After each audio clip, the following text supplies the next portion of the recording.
জি sir. হ্যাঁ sir, জানতে পেরেছি স্যার। জি স্যার, আমি যাচ্ছি স্যার। ওই হ্যাঁ স্যার, ওই যে নদী বাড়ির ওই যে পুরো পাশে সর বাড়িতে। হ্যাঁ, সেলিম খান আছে স্যার। জি স্যার। জি স্যার, যাচ্ছি স্যার। ও সবাই আছে স্যার, আমার পুরো আছে স্যার। Okay, thank you. জি স্যার, থ্যাংক ইউ স্যার। জি স্যার, আজকে ধরবো তাকে। জি স্যার। স্যার একটা রিকোয়েস্ট আছে স্যার। আর প্রথমে স্যার আমি তার পায়ে গুলি করবো স্যার। জি স্যার। না না স্যার, আমি করবো স্যার।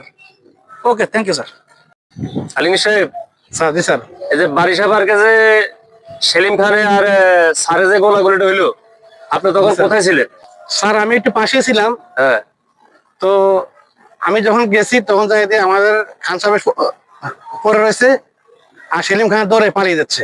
আচ্ছা, পিছনে পিছনে দৌড়ে এলাম স্যার, কিন্তু আমি সেলিম খানের আর পাত্তা পাইলাম না। ওখানে কি আর অন্য কোনো লোকজন ছিল? ওখানে কোনো লোক ছিল না, কিন্তু ওখানে একটা গাড়ি দাঁড় করানো ছিল। সেলিম খানের গাড়ি করে চলে গেছে স্পট। সেলিম খান যে কাউন্টার থেকে ছবিটা আমাদেরকে দেওয়া হয়েছে, তখন আপনারা কইছিলেন ওই ওই সময় কাউন্টার থেকে সে কেমনে বের হলো? যখন খান সাহেবরে মারলো, খান সাহেবরে বার করানোর পরে দিয়ে আপনি কিভাবে তাই খান সাহেব সেলিম খান কিভাবে গেটের থেকে বের হইলো? তখন গেটের বিন্দু আপনার লোক রাখেন নাই?